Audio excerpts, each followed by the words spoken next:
Nearing port, Hido began to notice abnormally high radiation readings. Thinking it might be his ship's reactor, he used his Geiger counter to sweep the engine room and the perimeter of the reactor compartment. When the levels read normal, he realized the higher levels recorded from the control room must be from outside the sub. Checking his most recent current maps, he became aware that the source must be from the 2011 meltdowns of Fukushima. Hido was somehow even more appalled that the Japanese government was keeping this information secret. The levels, even within the relative safety of his ship's armored hull, were dangerously high. However much Hido felt compelled to warn the locals, at the moment he was more concerned with avoiding capture. You think I'm nuts? He stopped himself there, deciding it would be best not to mention Doc's loony choice of clothes. Doc wasn't finished, though. You even dress like you're nuts, like some asshole who works at John Deere or some shit, not someone out to stop whale hunters.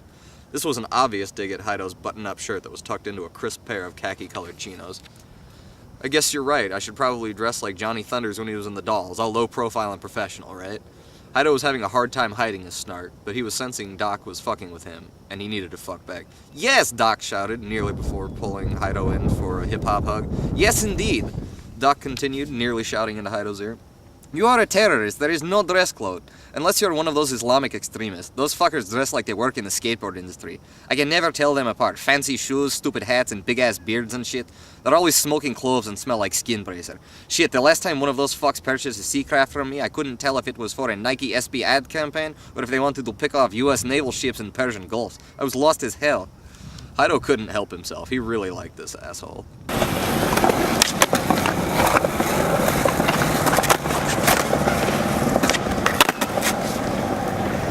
Hido was plunged back to reality as the distress alarm sounded. He quickly made his way to the bridge's war station.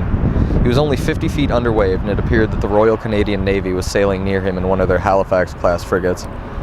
They spotted him and sent a message in Morse code to go to Band 5 to initiate radio contact. Hido tuned in to hear the Canadian captain's stern voice begin with, You're in Canadian waters. What is your purpose and ship number? Surface and identify yourself at once.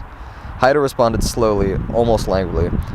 Sorry, sir, I'm a marine biologist studying reef biosystems. We're in the middle of a one-week study underway following the rocky reefs below us.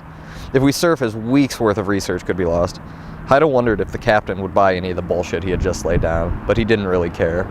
If this Hail Mary didn't work, he had several other options loaded in the torpedo and missile bays.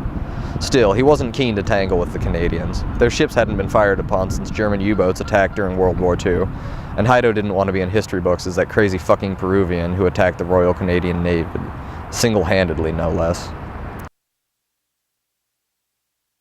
While Hido didn't have a specific shot in mind, he closed his eyes and shot the torpedo into the bow of the ship. It flew up the blood gate, blowing apart the whale on board, who was soon to be dead either way. The torpedo caused a fire atop decks, and the crew reacted frantically as the harpoon's cables melted. Some of the harpoon operators had fallen overboard when the ship was jolted. There was so much blood it was difficult to tell if it was from the human or whale carnage. In what seemed like no time, Hido was out of the blue ice and onto the surface, among the frozen mansions of floating ice, sailing the pure, cold waters. Hido made his way up to the conning tower to the hatch so he could watch the sunrise. The sub continued to cruise at 18 knots, due northeast, towards the former Soviet subbase at the Kola Peninsula, now a scrapyard and makeshift harbor for outlaws. Ostensibly, it was where they took decommissioned subs and cut them up for scrap. Their real mission, however, was darker. They sold torpedoes, ammo, and provisions to pirates and anyone else with enough cash. There wasn't even any DNA evidence that could link him to anything. Still, there was a ton of cash missing, and the people behind the acronyms were burning thousands of man-hours and processing power to find it. And, by default, the hacker who was responsible. The entity they called Salt Flat. Out, trying to say she loved him one last time. Covered in blood and anger, Hido met Maria's gaze until her eyes went blank. The policia dragged him away, throwing him in jail for taking part in the protest. There, sitting in a cell for 2 months, still covered in the dry brown blood from the protest, is where Hido found his purpose. To fight for the cause that was most important to Maria.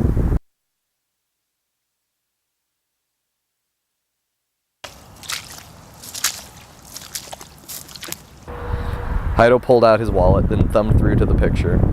The picture was of Maria, the only woman he'd ever truly loved. She had been slain by the Policía Nacional de Peru, Peru's national police force, in a protest back home.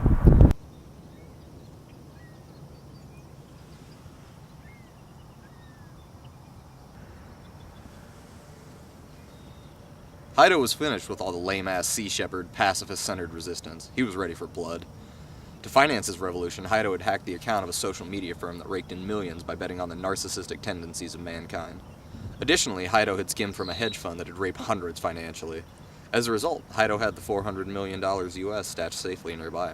Well, $400 million less the $2 million cash he had in the back of his rusty old Mercedes-Benz T2 van meant as a good faith deposit. Here, like, there's this build-up to us attacking Osaka, and then just like, we'll get to it. Yeah, we'll get to Just buy the fucking book, people. Yeah, buy the fucking book. You don't need to read all of it, goddammit. What is this? Kindergarten? Hey, bring it in. 4 whaling ships were scheduled to be docked there for refueling and restocking rations.